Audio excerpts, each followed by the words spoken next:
Shalom y bienvenidos a Vía Haftaj Israel, una frase hebrea que significa amarás a Israel. Esperamos que se queden con nosotros, ya que nuestro maestro, el Dr. Baruch, nos compartirá una enseñanza expositiva de la Biblia. El Dr. Baruch es profesor titular del Instituto Zera Abraham, con sede en Israel. Aunque todos los cursos en el instituto se imparten en hebreo, el Dr. Baruch se complace en compartir esta enseñanza en inglés con doblaje al español.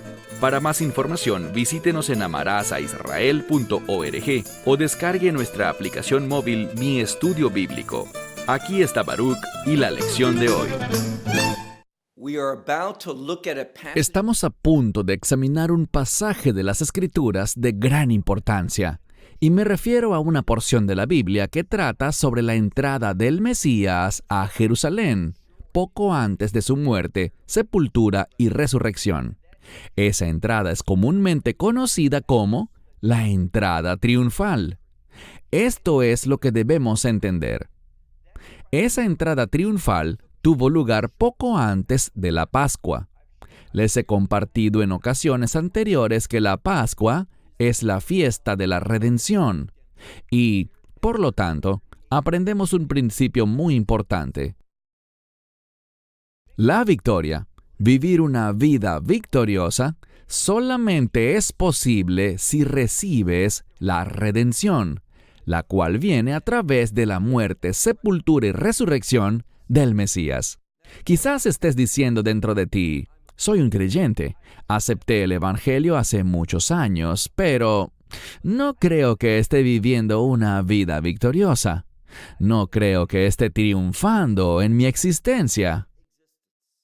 Entiende algo.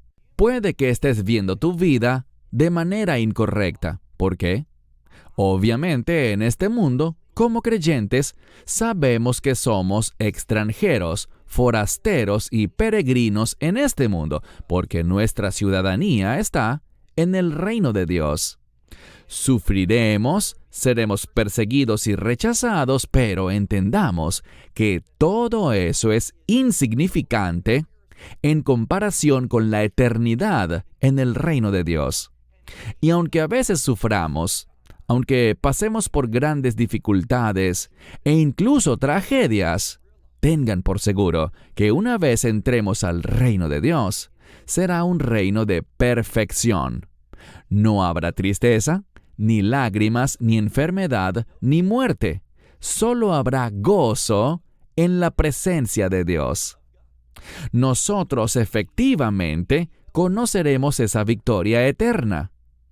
Toma tu Biblia y ve conmigo al Evangelio de Lucas, capítulo 19, comenzando donde lo dejamos la semana pasada, en el versículo 28. Allí leemos: y después de decir estas cosas, él avanzó, es decir, él siguió adelante. Hubo una progresión. Y noten que dice aquí, subiendo a Jerusalén. El clímax de su ministerio ocurrirá en Jerusalén. Nunca subestimes la importancia de Jerusalén, no solo en el pasado, sino especialmente en el futuro. ¿Saben? Me resulta increíble que tantas personas digan que Jerusalén realmente ya no tiene importancia para Dios. Pero cuando el Mesías regrese, vendrá primero al Monte de los Olivos y luego descenderá, muy parecido a lo que veremos hoy en nuestro relato del Evangelio de Lucas. Él entrará en la ciudad santa y con ello el reino de Dios comenzará, porque el Mesías vino a Jerusalén. Jerusalén tiene gran importancia en el futuro. Mira nuevamente nuestro pasaje. Estamos listos para el versículo 29, donde dice: y aconteció que cuando se acercó a Betfagé y Betania, al monte, ¿qué monte?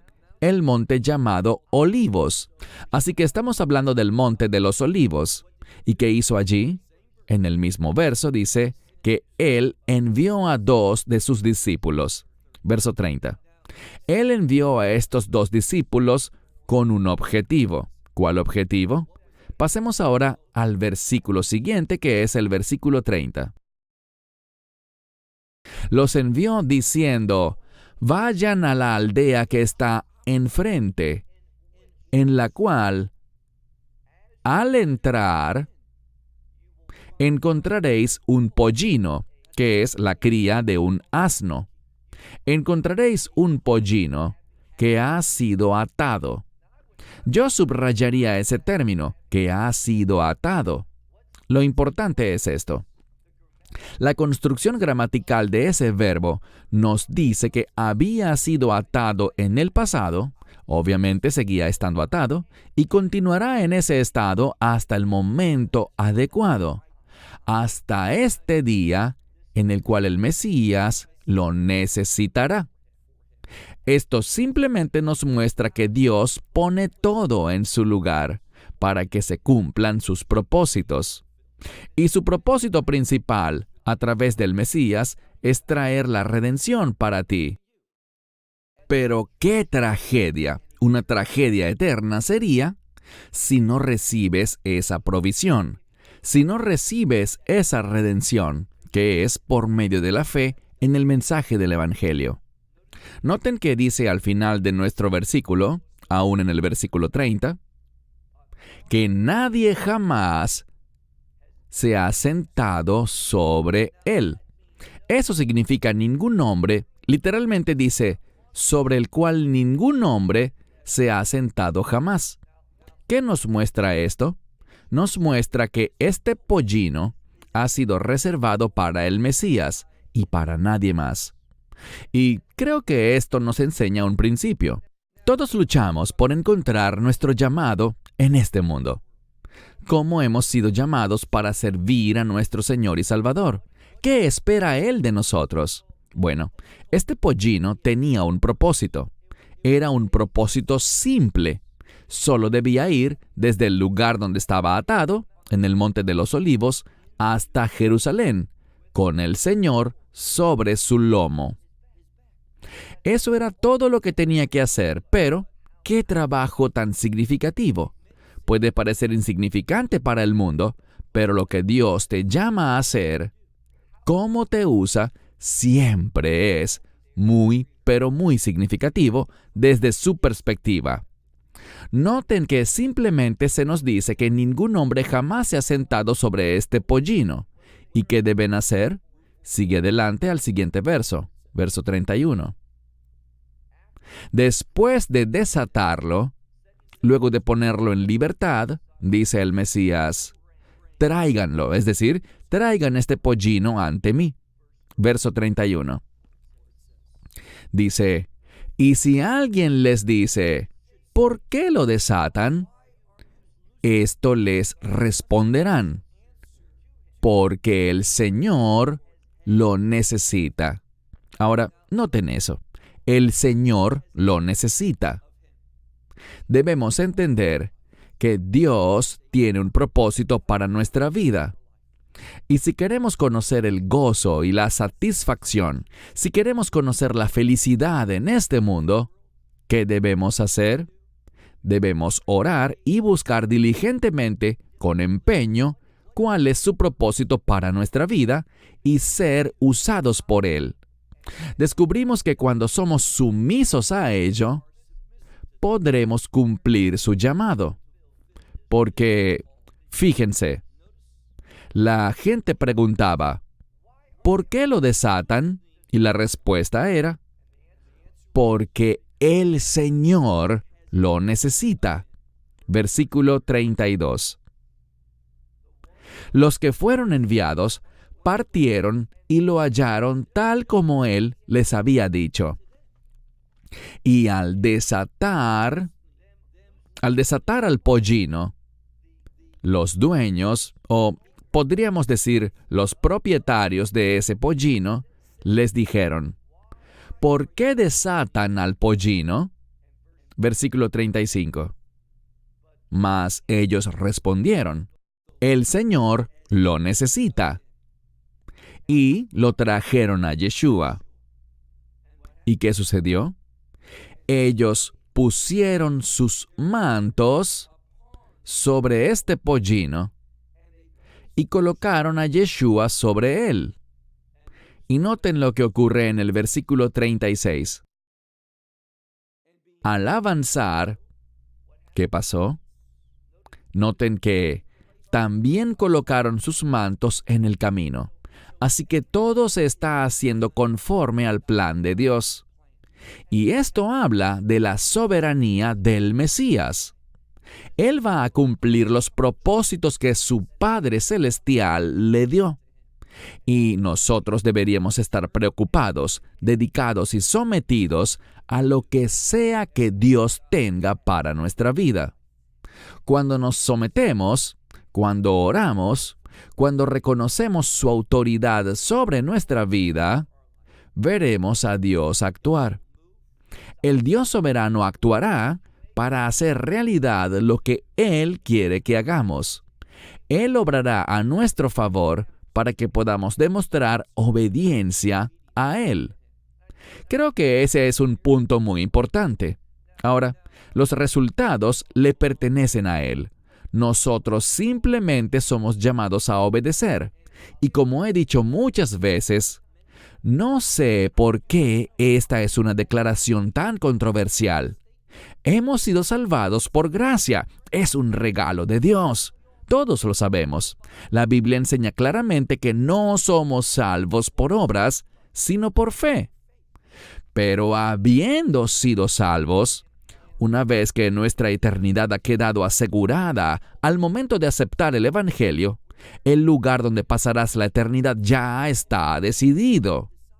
Si aceptas el Evangelio, estarás en el reino de Dios. Y nada puede cambiar eso. Dios no miente. Él nos da verdadera vida eterna con Él. Pero debemos entender algo. Ciertamente habrá obstáculos, oposición, dificultades, persecución. Pero lo que Dios promete es esto: que si reconocemos su autoridad, si encontramos su palabra y si implementamos esa palabra en nuestra vida, Dios hará algo. Dios nos hará conocer, como resultado de obedecer sus mandamientos generales, Él nos hará conocer su propósito para nuestra vida. Deberíamos valorar eso y deberíamos comprometernos con ello. Cuando hacemos así, Dios será fiel, Dios actuará, Él suplirá, Él proveerá y nos capacitará para que podamos cumplir sus propósitos. E insisto, sea lo que sea que pase cuando le obedecemos, queda a discreción suya, pero Dios proveerá todo lo que necesitemos para que podamos obedecerle. Quiero hablar muy brevemente sobre otra palabra, y me refiero a la palabra prosperidad. Bien, la prosperidad, bíblicamente hablando, es esto. La prosperidad es cuando tienes todo lo que necesitas, incluso más, con el fin de obedecer a Dios. Eso es prosperidad. Y Dios es un Dios de prosperidad. Él suplirá todas nuestras necesidades para que podamos obedecerle. Leamos ahora la siguiente escritura. Dice aquí que después de haber extendido sus mantos en el camino, veamos ahora el verso 37, ya estaba él acercándose al descenso del monte, llamado Olivos, y toda la multitud de discípulos comenzó a regocijarse, a alabar a Dios con gran voz, debido a todo lo que habían visto. ¿Y qué habían visto específicamente? Estas obras poderosas, en referencia a los milagros. ¿Por qué está este verso aquí? Hay una razón muy específica y es esta. Aquí se menciona, en este versículo, sobre todos sus milagros, esas obras poderosas que él había hecho. Y vemos que todos esos milagros apuntaban a lo que ahora estaba por hacer, cuando entregará su vida para que tú y yo y todo el que crea en Él pueda tener vida eterna, para que podamos experimentar la redención. Todos estos milagros prepararon el camino para este momento. Revelaron quién es Él, por qué vino, su poder, su autoridad, o en otras palabras, su identidad. Y ahora estaban respondiendo correctamente. Pero, vaya, qué rápido cambiarán las cosas. Leamos el texto. Una vez más, en el versículo 37 dice: toda la multitud de discípulos comenzó a regocijarse y a alabar a Dios con gran voz por todo lo que habían visto. ¿Y qué vieron? Estas obras poderosas, estos milagros. Y decían, veamos ahora el verso 38, ¿qué decían ellos? Estaban diciendo algo profético, algo que el Mesías había mencionado sobre sí mismo, que Él iba a venir y que su deseo era reunir a los hijos de Israel, reunirlos con un propósito de reino, para que las bendiciones del reino pudieran fluir hacia este mundo. Pero ¿cuál era el problema? Dice aquí: pero ustedes no estaban dispuestos. No quisieron someterse a los planes de Dios. Eso es lo que Él estaba diciendo a sus compatriotas judíos. Y ahora, dice, les digo la verdad, no me volverán a ver hasta que digan esto. Fíjense que esto fue dicho durante su primera venida, pero también debe decirse en su segunda venida, al final de los tiempos, cuando regrese con un propósito. ¿Cuál será? Concretar su victoria. La victoria sobre los enemigos de Israel. Dios no olvida sus promesas de pacto, y el Mesías regresará cuando ellos digan esta misma frase, en un tiempo de desesperación, cuando parezca que los enemigos están derrotando a Israel, pero Israel, ese remanente, no será vencido. Ese remanente será llevado a la salvación. Serán salvos por la fe y por este mismo mensaje del Evangelio, reconociendo quién es el Mesías. Y solo hay un Mesías: Yeshua Menisrat, Jesús de Nazaret. Entonces, ¿qué dijeron en su primera venida? ¿Y qué dirán cuando Él venga por segunda vez, al final de los tiempos, al final de la semana 70 de Daniel, para juzgar a los enemigos de Israel, para salvar al remanente de Israel y establecer su reino? Noten, verso 38, diciendo: bendito es el Rey, el que viene en el nombre del Señor, paz en el cielo y gloria en las alturas. Este es un término extremadamente importante. En primer lugar, algo muy significativo es cómo el Mesías se está refiriendo a sí mismo cuando dice el Rey. Él es el Rey. Él viene y viene en el nombre del Señor. ¿Entienden lo que eso significa? El nombre del Señor nos dice que viene en el carácter del Señor, hablando de su divinidad. Otra prueba clara que habla del hecho de que el Mesías es Dios con nosotros. Y noten, paz en el cielo. ¿A qué se refiere esto? Se refiere a que la voluntad de Dios se cumplirá en la tierra. Y solo a través del Mesías, la voluntad de Dios efectivamente se cumplirá. Él cumplirá y completará la obra de su Padre. Eso es lo que hace un hijo obediente. Así que dice aquí, mira de nuevo: bendito es el Rey, el que viene en el nombre del Señor. Paz en el cielo, y cuando hay paz en el cielo, cuando la voluntad de Dios está siendo manifestada sobre la tierra, noten lo que dice: y gloria en las alturas. Quiero decirles simplemente que el mundo no ha conocido tal gloria, y no conocerá esa gloria hasta que el Mesías venga por segunda vez. No estamos hablando del rapto aquí, sino de la segunda venida, cuando Él venga específicamente por Israel en los últimos días. ¿Y sabes qué? Nosotros vendremos con Él. Nosotros también estaremos en caballos blancos, siguiéndolo, mientras viene a cumplir 3 cosas principales. Lo hemos dicho en otros estudios. Primero, a juzgar a los enemigos de Israel. En otras palabras, a destruir a los enemigos de Israel. Segundo, a salvar al remanente del pueblo judío, a 1/3 de ellos. Y tercero, a establecer su reino. Y cuando hablamos de gloria en las alturas, de eso es de lo que estamos hablando, de una gloria de reino. Pasemos a nuestro próximo versículo. Noten lo que dice. Y algunos de los fariseos de la multitud, de entre la multitud, le dijeron: Maestro, reprende a tus discípulos. Ahora, ¿por qué le dijeron eso? ¿Qué estaban haciendo? Bueno, el pueblo estaba citando las Escrituras, y me parece muy significativo que estos líderes le exigieran a Yeshua que reprendiera a sus discípulos y los mandase a callar. No queremos oír eso. ¿Pero qué citaba el pueblo? Las Escrituras. La cita proviene de un grupo de salmos conocidos como Halel. ¿Qué significa eso? Es una palabra hebrea que se refiere a la alabanza. Este es un fragmento, un versículo de los Salmos con alabanzas a Dios.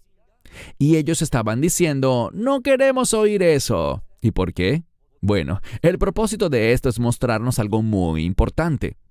Estos fariseos no tenían ninguna expectativa de reino. De hecho, estaban en oposición al establecimiento del reino. ¿Por qué? Porque ellos no querían justicia, santidad ni rectitud. Ellos no querían el reino, porque habían aprendido cómo lograr el éxito material en este mundo. Eso era lo que les interesaba. Así que le dijeron: reprende a tus discípulos. Pero noten su respuesta. Versículo 40, el último por hoy. Y respondiendo, les dijo: les digo a ustedes que si estos callaran, las piedras clamarían.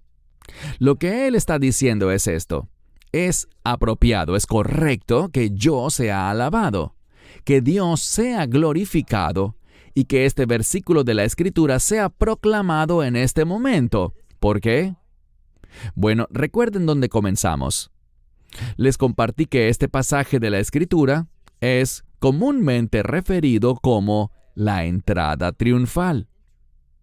Y en última instancia vamos a tener un triunfo, en otras palabras, vamos a tener la victoria cuando el Mesías establezca su reino. Y Él no establecerá su reino hasta que destruya el mundo con su juicio, y lo podemos decir de otro modo también, a través de la ira de Dios o del Mesías. Recuerden lo que dice Apocalipsis 6.